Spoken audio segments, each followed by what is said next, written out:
Bonjour, donc je m'appelle Yann Casanova et je suis le fondateur de l'appli Fidall, qui est une appli mobile qui couvre la chaîne de dématérialisation des cartes de fidélité. Donc en fait, on n'aura plus dans son porte-monnaie ces fameuses cartes qu'on oublie tout le temps, qu'on oublie de faire tamponner, mais on aura ça directement dans son smartphone, et donc on aura juste à la présenter pour voir ses réductions et tous ces éléments, c'est ça? C'est exactement ça. L'idée, c'est de plus se trimballer avec tous ces petits bouts de plastique qu'on a d'ailleurs pas forcément toujours sur soi. Donc notre appli permet d'abord d'enregistrer toutes ces cartes dans son mobile, puisqu'on sort rarement sans son mobile. Et puis après, effectivement, on propose des solutions à valeur ajoutée, comme la consultation de solde de points, comme la possibilité aussi d'adhérer automatiquement à des nouvelles cartes. L'idée, c'est de se passer du formulaire papier à remplir, on peut adhérer depuis l'appli. Et enfin, comme tu l'as dit, de pouvoir recevoir des bons plans qui correspondent à ces cartes de fidélité. Donc là aussi, pour ne pas se trimballer des petits flyers ou des coupons de réduction papier. Alors, quand on travaille comme toi sur le mobile, c'est super important, je pense, le design, la conception. Qu'est-ce que tu aurais comme petit conseil, toi qui maintenant commence à avoir une bonne expérience là-dessus, de design, d'optimisation d'une application pour réussir vraiment qu'elle soit user-friendly et qu'elle soit utilisée beaucoup par les clients? Alors, il y a deux choses. Il y a d'abord effectivement l'ergonomie de l'appli qui est assez importante et qui est, même si on a une convergence aujourd'hui entre les deux principales plateformes que sont Android et iPhone, il y a quand même des guidelines et des us et coutumes sur une de ces deux plateformes en termes d'ergonomie et donc des habitudes que les utilisateurs ont. Donc ça, c'est des choses qu'il faut respecter. Mais je dirais au-delà de ça, parce qu'on peut quand même faire preuve de créativité sur ces applis, au-delà du design, je pense quand même que ce qui va faire la qualité et la richesse d'une appli et donc son utilisation dans le temps, c'est les fonctionnalités qui sont proposées aux utilisateurs. Donc l'idée, c'est vraiment de ne pas perdre de vue ce que va pouvoir faire l'utilisateur final de l'appli que vous allez lui proposer. Et donc sur mobile, il ne faut pas se contenter de refaire la même chose que sur Internet, il faut faire mieux. Donc toi, c'est par exemple avoir la carte de fidélité et puis avoir le bout de papier dans le portefeuille. C'est peut-être l'immédiateté en disant tiens, je suis dans un magasin et je veux un bon de réduction, ou je cherche un produit, où est-ce que je pourrais l'avoir moins cher, etc. Alors pour ce qui nous concerne, c'est vraiment ça, c'est effectivement de dématérialiser un service typiquement nomade, puisque on va faire son shopping dans les boutiques, dans la vraie vie, entre guillemets. Donc pour ce qui nous concerne, c'est effectivement exactement ça.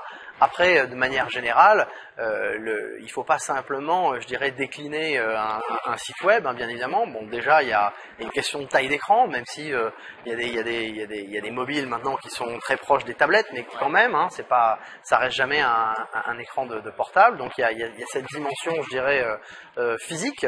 Et puis après, il y a effectivement l'utilisation que va en faire l'utilisateur. Il va pas être assis, il va être en train de se déplacer. Donc il faut quand même adapter le contenu et l'accès à ce contenu. Alors, qu'est-ce que tu as comme petits exemples de petites optimisations que vous avez faites sur l'application qui justement, vous disiez tiens, je pourrais faire ça au départ et finalement j'évolue dans l'ergonomie de l'application? En termes d'ergonomie, nous on a plus essayé de rajouter des fonctionnalités, on va dire, qui répondaient à des besoins de nos utilisateurs, qu'on a essayé effectivement de rendre le plus accessible possible. Donc l'appli est quand même sortie il y a plus de 2 ans maintenant, ce qui nous a quand même obligé entre guillemets à la refondre complètement. Et l'été dernier, on a fait une refonte complète de l'appli parce que, d'abord les us et coutumes avaient évolué, les fonctionnalités aussi qu'on avait ajoutées avaient évolué. Et puis il était bon quand même de donner un petit coup de jeune, on va dire, à l'appli. Donc on l'a complètement refondu, on a complètement revu la navigation et l'usabilité de l'appli. D'accord. Alors quand on parle de mobilité et de smartphone, on parle iPhone, on parle Android, on peut parler de Windows Phone, Bien on sûr. peut parler anciennement de BlackBerry, même si c'est toujours d'actualité. Selon toi, quel est un petit peu l'avenir là-dessus? Sur quoi vous travaillez de plus? Vous essayez de faire du cross-platform ou plutôt des applications par smartphone? Alors nous, historiquement, on a commencé par l'iPhone parce que c'était plus simple et puis c'était aussi c'était le plus gros marché. Donc traditionnellement aujourd'hui, le gros de nos utilisateurs sont sur iPhone, même si Android arrive fort. L'objectif quand même pour une appli mobile grand public entre guillemets comme la nôtre est d'être sur toutes les plateformes. Après effectivement, il y a des questions de priorité qui sont souvent liées à des investissements budgétaires qui peuvent être lourds quand on est sur du multiplateforme. et puis aussi sur les attentes des utilisateurs et la consommation que font les utilisateurs. Sur le marché français, les gros utilisateurs d'appli, ça reste quand même en termes d'utilisation, de fréquence des services, etc., ça reste quand même de l'iPhone, même si Android grignote tous les jours, il y a déjà plus de terminaux. Voilà, absolument, il y a déjà plus de terminaux Android que d'iPhone. Maintenant, les applis aussi suivent le même chemin. Justement, dans les innovations, on peut parler de deux choses. La première, c'est le Note de Samsung, avec le stylet qui revient, en fait, on avait pensé l'oublier, mais le stylet revient. Ouais, tout à fait. Et le deuxième, c'est Windows, avec donc son Windows 8 qui est normalement valable aussi bien sur une plateforme telle qu'un PC, qu'une tablette, qu'un smartphone. Quel est ton avis là-dessus? Est-ce que c'est des évolutions? Est-ce que c'est quelque chose de plutôt éphémère? Est-ce que vous allez investir là-dessus? Alors, on a prévu, on est déjà effectivement sur Android. Pour ce qui concerne Windows, on a prévu courant 2013 d'y aller. On attend quand même de voir un peu les usages, le nombre de téléchargements, le nombre de voir comment les utilisateurs vont s'approprier ça. J'ai envie de dire, c'est bien beau de proposer des services. Si le grand public, ou en tout cas si les utilisateurs ne les adoptent pas, c'est toujours difficile. Donc pour des petites startups comme nous, il faut qu'on soit assez précautionneux et je dirais qu'on fasse attention vers quoi on se dirige. Aujourd'hui, on est plus à l'écoute, on va dire, des évolutions Android ou Apple. La dernière étant Passbook, qui est sortie il y a 1 mois et demi maintenant. Fidol a été une des premières applis en France à être compatible avec ce nouveau service à valeur ajoutée qu'Apple proposait, en permettant à nos utilisateurs de transférer dans ce Passbook les bons plans qu'ils recevaient via notre appli. Donc on est plus aujourd'hui, on est obligé de se concentrer sur le gros de nos utilisateurs et nos utilisateurs embarqués auxquels on va commencer par répondre avant d'aller en chercher d'autres, on va dire. Justement, Passbook, on en parle. On a parlé un petit peu de ce portefeuille, entre guillemets. On a tous un petit peu été déçus de ne pas avoir le NFC dans l'iPhone 6, enfin iPhone 5 plutôt. Qu'est-ce que tu en vois, toi, comme aboutissement? Est-ce que ça va vraiment donner quelque chose? Vous commencez à avoir des gens qui utilisent Passbook pour justement vos applications. Est-ce qu'il y a une réelle utilité ou c'est un petit peu trop tôt ou tu vois quelque chose là-dessus? Alors l'utilité, elle est vraiment là. Après, je pense peut-être qu'Apple a un peu surestimé la capacité des développeurs à aller s'approprier cette nouvelle possibilité, on va dire, pour leurs propres applis, puisqu'effectivement aujourd'hui, en tout cas en France, on parle du marché français, il y a encore peu d'applis qui exploitent, on va dire, ces fonctionnalités.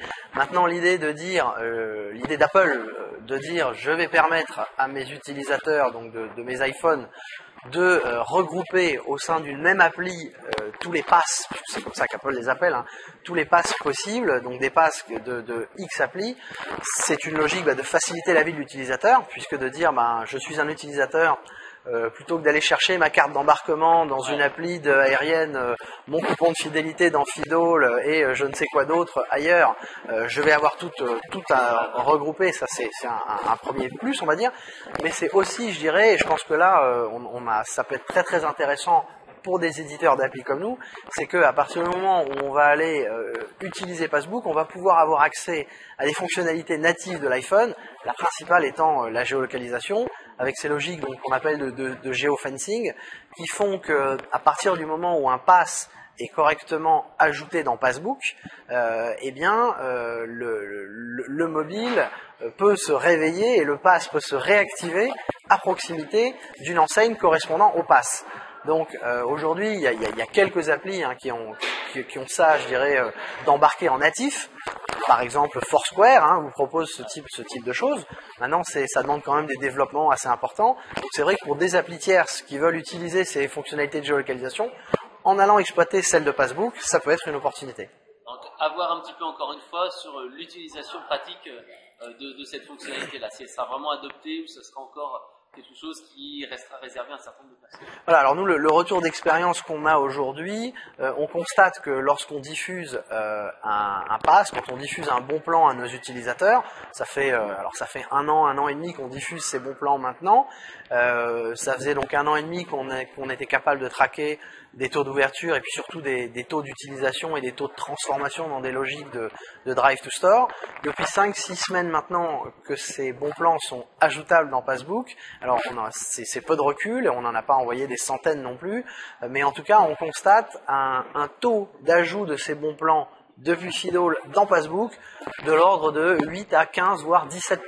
Ah oui. Donc alors je sais pas si c'est beaucoup. Voilà ce qu'on constate aujourd'hui en tout cas parmi les gens donc qui reçoivent un bon plan dans Fidole, qui vont le consulter. On a 8, 10, on est même monté à 15% récemment de ces bons plans que l'utilisateur décide d'ajouter dans son Passbook. Et donc après, il faut les retrouver, et puis il peut avoir cette alerte comme ça quand il sera à proximité d'un store. Alors ça, on est en train de, voilà, c'est un peu tôt. Techniquement, ça fonctionne. Après, je pense qu'il faut aller doucement sur ces logiques-là pour ne pas empiéter, on va dire, pour ne pas aller, voilà, sur les côtés, on va dire, les aspects intrusifs que ce type de push peuvent faire. C'est des choses qu'on est en train d'implémenter progressivement. D'accord. Alors, est-ce que tu as quelques remarques encore ou suggestions à faire sur la mobilité et la fidélité pour les internautes? Des remarques non, nous on constate plus que c'est une réelle lame de fond, on va dire. Hein. On a lancé Fidole il y a un peu plus de 2 ans maintenant. On a été la première appli à se lancer là-dessus.